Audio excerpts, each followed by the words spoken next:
Hey, what's going on, brothers and sisters?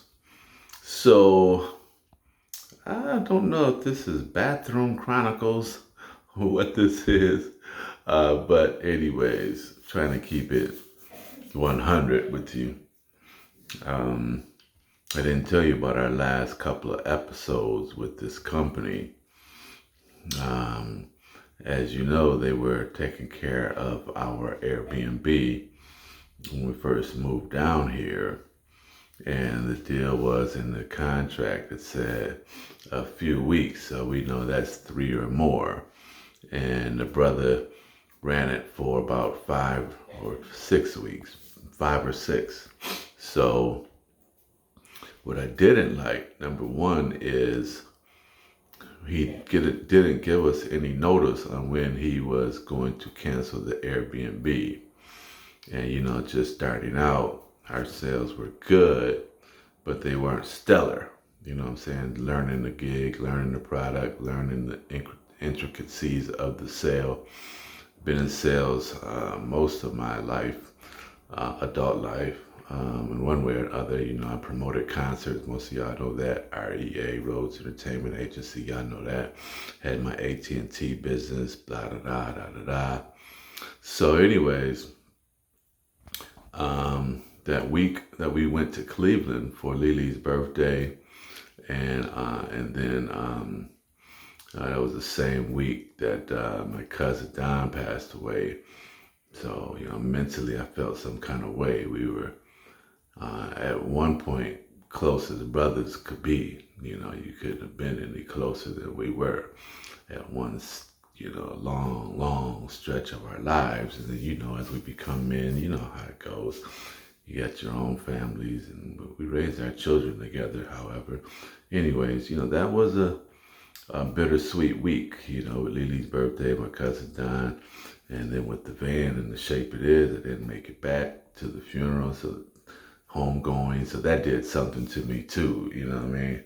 And then the other gentleman that works with me, he had to go to out of town for something. And he was gone a week, so the team sales was really low without me and Lily and the other gentleman. I did put in a little bit of work in Cleveland, but not like I was doing here. And so, from what I'm being told, is not what I'm being told. What I heard, what I know is that all of a sudden he was upset about something in one of the Airbnbs, which we all claim that was definitely not true. The people that hosted the Airbnb said we left a junkie. And we grown people. We don't do that. Now, this was their first time renting out an Airbnb, and it was their personal home. So it could have been possible that there were some things that they were expecting that didn't meet their expectations. I fully admit that, but as far as junky and nasty and dirty, we clean the dishes. We pick up. There's nothing really to pick up. We leave it. We're not leaving anything behind. It's like a hotel room. You know what I'm saying? You take the trash out. You don't do that in a hotel room, but we took the trash out to the dumpster. You know what I'm saying? We didn't leave no trash inside the house. None. We washed all the dishes, put the dishes up. That was the one where it was only like one little baby knife, and we couldn't hardly cut the chicken and clean all that one. But yeah, and they said there was some number 2 left in the toilet. It's possible because the water pressure was terrible. Every time you went to the bathroom, you had to plunge it. So that is possible that part happened. But as far as so whoever was booking the rooms for him, the Airbnb got bad ratings.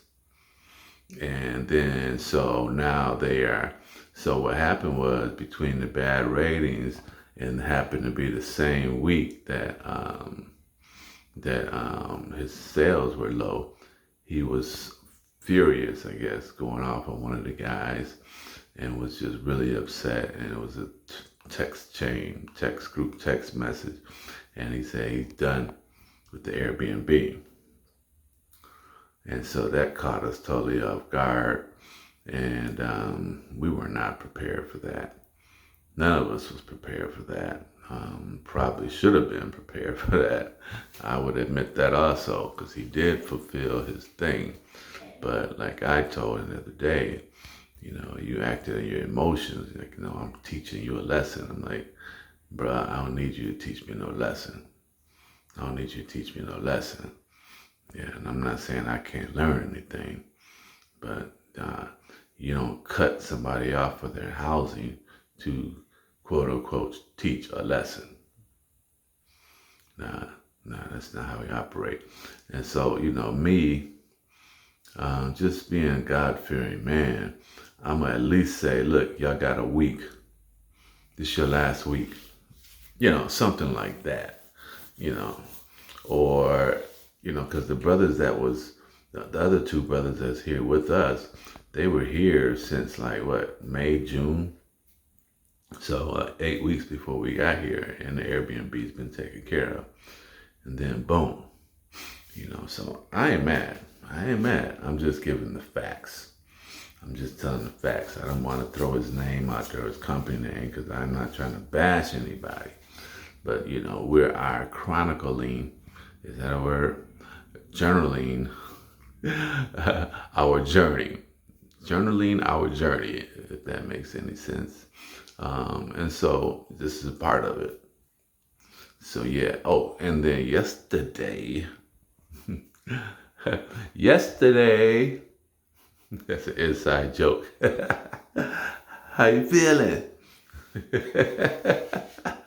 Inside joke. All right. So what happened was Friday was payday, and we didn't get paid. Me and my wife, we didn't get paid. Payday, we didn't get paid. So the boss, at some point throughout the conversation, he said, this is a good teaching lesson for you. I'm saying to myself, that's not what you say when a person's pay don't come through. That's not what you say. So there were 2 points, 2 instances where we could have been back in our van, but if we didn't pull together, the roommates and Lily, we didn't pull together, figure it out, we could have been back in our van. I didn't get paid yesterday. He says that the corporate report didn't have me nor my wife's sales on it.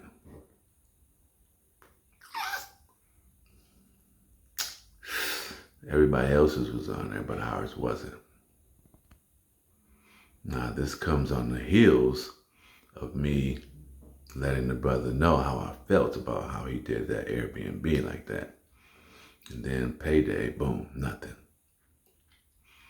I don't know if it has anything to do with it. He continuously tells people that this is a teaching moment. That's one of his things that he tells folks.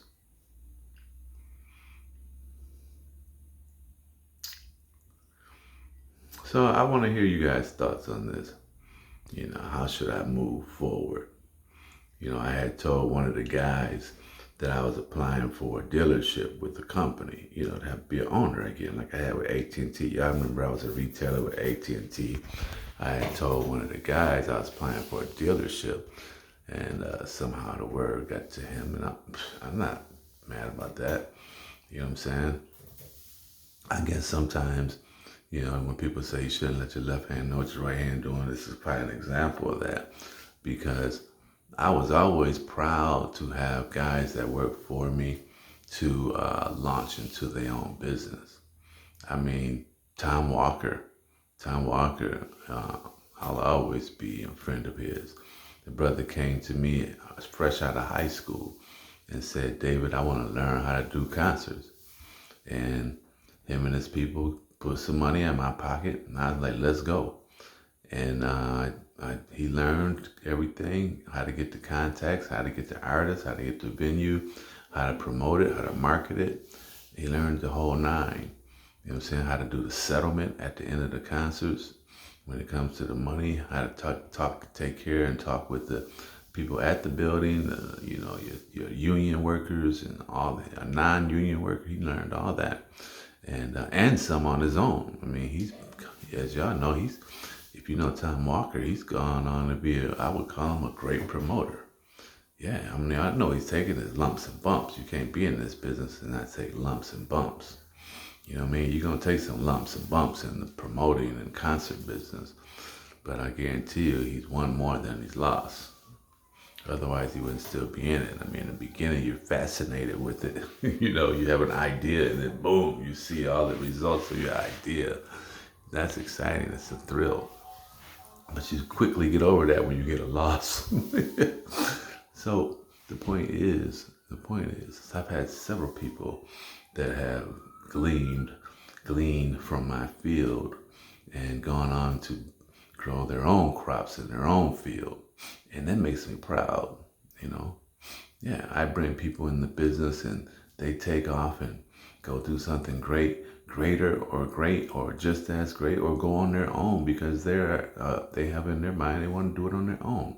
I'm not mad at that. That makes me feel good. It's like discipling, you know what I'm saying? It's like I have spin-offs. It's not quite like spin-offs. I'm not trying to belittle anybody, but I've taught somebody something. I helped with somebody something in some capacity, and then they jumped off onto their own. Well, the owner of this company found out about this, and he says, I gotta cut this off.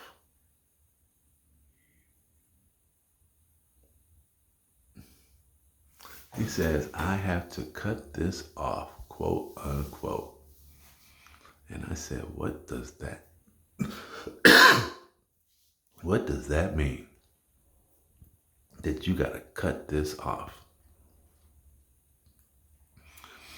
I can tell how someone feels about God in the words that come out of their mouth.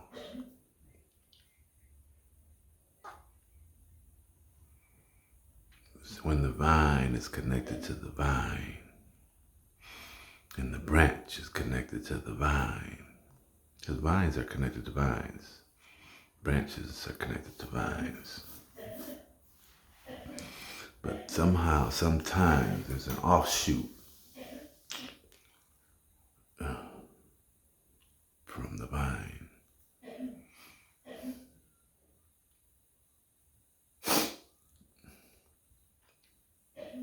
I just want to continue to journalize our journey while I'm journaling our journey. This is just a part of our journey. So if anybody's watching this and feels some kind of way, this is my story. I'm telling my story, and I believe the facts are accurate. Matter of fact, I know they are. I don't know why folks do the things they do sometimes. But I'm learning, I can't expect people to do as I would do. I can't put my expectations of myself on people. So, for example, when I had my retailer with AT&T, there's no way on God's earth my people wouldn't get paid on payday. That's David. Hey, you operate your business another way, that's on y'all. You say, hey, I didn't get paid, nobody get paid. Hey, that's on y'all. But as an owner of a business, David Rhodes believes if I got 30 people working under me and they did their business that week, whether it was 1 or 10 or 20, I'm going to pay them. And we'll work out the rest on the back end. Because see, in this business, you can sign somebody up and they can cancel, but usually they'll cancel right away before payday and you won't get paid on it. Okay, cool. Then there's a period of time which I still don't have a complete understanding of how it works. They take 30% out your check, and that's standard. I never took 30. I might have took 10%, maybe 15%. I never took 30%. Take 30% of your check, Um, shoot, that's more than taxes. Now think about it. Take 30% of your check and hold it back for chargebacks. Now, I talked to the guys about this because I was trying to get an understanding. They said since they've been working since June or May or June, they've never had a chargeback. 100% of their deals have come back. And I asked the owner about this, and he pretty much verified, yeah, he's only seen a couple. So out of the hundreds, probably 1,000 deals that they have done, just a couple of chargebacks, but they're holding 30%. And so even if you didn't want to pay me because your account didn't get filled or you didn't get paid on my sales, you still had the 30% from all the other weeks that I worked built up for chargebacks. Well, since we don't have many chargebacks, go ahead and pay me out of that. And then reconcile it when you get my actual money from the corporate company. When you get my actual money from the head office, go ahead and keep that, and we all good. We rolling.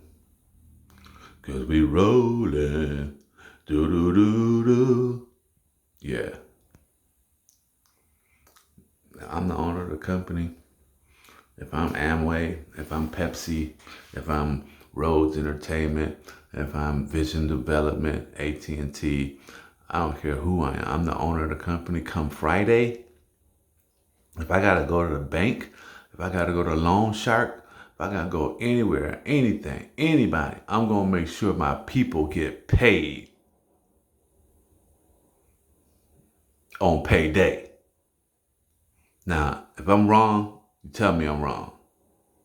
If I'm wrong, tell me I'm wrong. I'm patient, man. I'm a patient man. I didn't curse him. I didn't get loud at him. I tried to speak to him as a gentleman.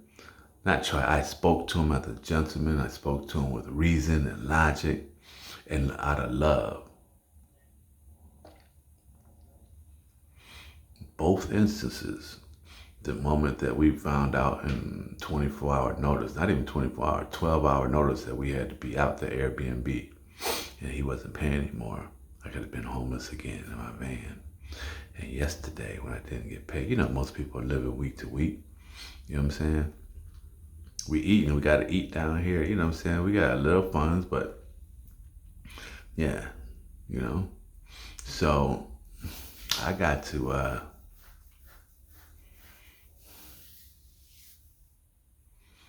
be wise. What does the scripture say? Soft as a dove and wise as a snake.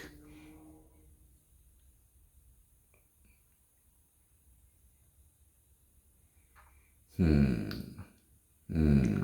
want to hear your thoughts on this.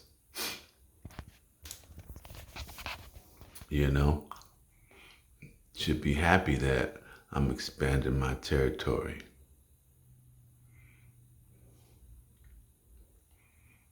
God, dang it, bruh. Like, I know people that are ruthless in business. And I only know one gentleman who I can always quote. He's ruthless in business. I was going to go into business with him in the home healthcare agency business, but God showed me who he was. I'm so glad I did it. The brother had to, he had to pay his caregivers mileage if they went so far. Now, I had met him down in Daytona, and shucks, I was rolling with him. I was flying down there and sitting with him for hours at a time, learning every aspect of the business. He put me through a $20,000 training. Literally, it was $20,000. He put me through that. He didn't have to pay it because he already paid it for his company, so his employees, quote unquote, could go through it for free. And so he allowed me in as an employee. I went through this training for free. It was $20,000. I still got the whole training. I recorded the whole thing. It's a beautiful training for a home healthcare business. So we're going through, he's teaching me payroll. We did accounting, every aspect of the business, software, everything. And the whole deal was for like $80,000. He's gonna give me 80,000 to go ahead and start this business. You know what I'm saying? So I'm like, okay, let's go. I'm like, are you serious? You serious? He said, Dave, you think I'd be spending all this time with you if I wasn't serious? I said, okay, you got a point there. So I'm watching him do payroll, and he's going through and he's pushing delete on people's mileage. I'm not paying that delete. This is legitimate. Like, they drove an hour, like going from Grand Rapids to Kalamazoo to take care of somebody for a 4-hour shift and then coming back. What you talking about, Willis? Yeah, like that. Real talk. He would say, I'm not paying that delete. I'm not paying that delete. I'm not paying that delete. And I was like to myself, I was like, now he already cursed like a sailor, so that didn't fit my spirit anyway. It's a German